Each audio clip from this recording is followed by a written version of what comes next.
Hello friends, ओम श्री गणेशाय नमः। जय श्री कृष्ण। आप सभी का स्वागत है आपके अपने यूट्यूब चैनल पर। फ्रेंड्स, आज हम आपको इस वीडियो में बताने जा रहे हैं चैत्र शुक्ल कामदा एकादशी की व्रत कथा के बारे में। फ्रेंड्स, वीडियो शुरू करने से पहले आपसे रिक्वेस्ट है, अगर आप हमारे चैनल पर नए हैं और आपने अभी तक चैनल को सब्सक्राइब नहीं किया है तो प्लीज सब्सक्राइब कीजिएगा चैनल को, साथ ही प्रेस कीजिएगा बेल आइकन को, जिससे नए वीडियो से रिलेटेड नोटिफिकेशन आपको तुरंत प्राप्त हो सके। और वीडियो पसंद आने पर वीडियो को लाइक और शेयर जरूर कीजिएगा ताकि सभी भक्तों को इस वीडियो का लाभ प्राप्त हो सके। और कमेंट बॉक्स में जय श्री कृष्णा जरूर लिखिएगा। हिंदू धर्म में एकादशी व्रत की बड़ी महिमा है। पद्म पुराण के अनुसार स्वयं महादेव जी ने नारद जी को उपदेश देते हुए कहा था, एकादशी महान पुण्य देने वाली होती है। एकादशी प्रत्येक माह में 2 बार आती है, एक शुक्ल पक्ष में, दूसरी कृष्ण पक्ष में। जो भक्त एकादशी का उपवास करते हैं वह एकादशी के उपवास के नियमों का कड़ाई से पालन करते हैं तथा अगले दिन सूर्योदय के बाद ये उपवास का समापन करते हैं। एकादशी व्रत के दौरान सभी प्रकार के अनाज का सेवन वर्जित होता है। जो लोग किसी कारणवश एकादशी व्रत नहीं रखते हैं उन्हें एकादशी के दिन भोजन में चावल का प्रयोग नहीं करना चाहिए तथा झूठ व परनिंदा से बचना चाहिए। जो व्यक्ति एकादशी के दिन विष्णु सहस्त्र नाम का पाठ करता है उस पर भगवान विष्णु जी की विशेष कृपा बनी रहती है। हिंदू संवत्सर की पहली एकादशी एवं चैत्र शुक्ल पक्ष की एकादशी कामदा एकादशी के नाम से जानी जाती है। इस दिन भगवान वासुदेव जी की पूजा आराधना की जाती है।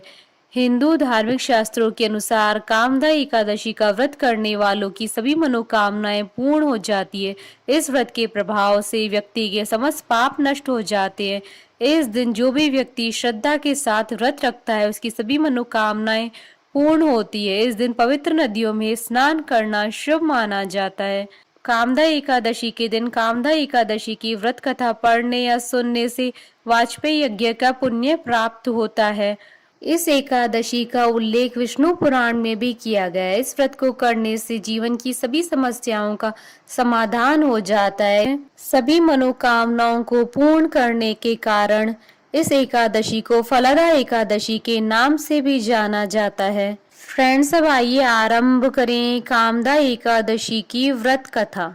श्री कृष्ण के प्रिय सखा अर्जुन ने कहा, हे कमल नयन, मैं आपको कोटि कोटि नमन करता हूँ। हे जगदीश्वर, मैं आपसे प्रार्थना करता हूँ कि आप कृपा कर चैत्र माह के शुक्ल पक्ष की एकादशी कथा का वर्णन सुनाइए। इस एकादशी का क्या नाम है, इस व्रत को पहले किसने किया और इसके करने से किस फल की प्राप्ति होती है। श्री कृष्ण ने कहा, हे अर्जुन, एक बार यही प्रश्न राजा दिलीप ने गुरु वशिष्ठ से किया था। यह वृतांत मैं तुम्हें सुनाता हूँ। राजा दिलीप ने गुरु वशिष्ठ से पूछा, हे गुरुदेव, चैत्र माह के शुक्ल पक्ष की एकादशी का क्या नाम है, उसमें किस देवता का पूजन होता है तथा उसका क्या विधान है, वह आप कृपा पूर्वक बताइए। मुनि वशिष्ठ ने कहा, हे राजन, चैत्र माह के शुक्ल पक्ष की एकादशी का नाम कामदा एकादशी है। यह समस्त पापों को नष्ट करने वाली है। जैसे अग्नि काष्ठ को जलाकर राख कर देती है, वैसे ही कामदा एकादशी के पुण्य के प्रभाव से समस्त पाप नष्ट हो जाते और तेजस्वी पुत्र की प्राप्ति होती है। इसके उपवास से मनुष्य निष्कृष्ट योनि से मुक्त हो जाता है और अनंततः उसे स्वर्ग की प्राप्ति होती है। अब मैं इस एकादशी का महात्म सुनाता हूँ, ध्यान पूर्वक श्रवण करो। प्राचीन समय में भागीपुर नामक एक नगर था जिस पर पुंडरीक नाम का एक राजा राज्य करता था। राजा पुंडरीक अनेक ऐश्वर्यों से युक्त था। उसके राज्य में अनेक अप्सराएं, गंधर्व, किन्नर आदि वास करते थे। उसी नगर में ललित और ललिता नाम के गायन विद्या में पारंगत गंधर्व स्त्री पुरुष अति संपन्न घर में निवास करते हुए विहार करते थे। उन दोनों में इतना प्रेम था कि वे अलग हो जाने की कल्पना मात्र से ही व्यतीत हो उठते थे। एक बार राजा पुंडरीक गंधर्वों सहित सभा में विराजमान थे। वहां गंधर्वों के साथ ललित भी गायन कर रहा था। उस समय उसकी प्रियतमा ललिता वहां उपस्थित नहीं थी। गायन करते करते अचानक उसे उसका ख्याल आ गया, जिसके कारण वह अशुद्ध गायन करने लगा। नागराज कर्कोटक ने राजा पुंडरीक से उसकी शिकायत की। इस पर राजा को भयंकर क्रोध आया। उन्होंने क्रोधवश ललित को श्राप दे दिया। अरे नीच, तू मेरे सम्मुख गायन करते हुए भी अपनी स्त्री का स्मरण कर रहा है। इससे तू नरभक्षी दैत्य बनकर अपने कर्म का फल भोग। ललित गंधर्व उसी समय राजा पुंडरीक के श्राप से एक भयंकर दैत्य में बदल गया। उसका मुख विकराल हो गया, उसके नेत्र सूर्य चंद्र के समान प्रदीप्त होने लगे, मुंह से आग की भयंकर ज्वालाएं निकलने लगी। उसकी नाक पर्वत की कंदरा के समान विशाल हो गई और गर्दन पहाड़ के समान दिखाई देने लगी। उसकी भुजाएं 2-2 योजन लंबी हो गई।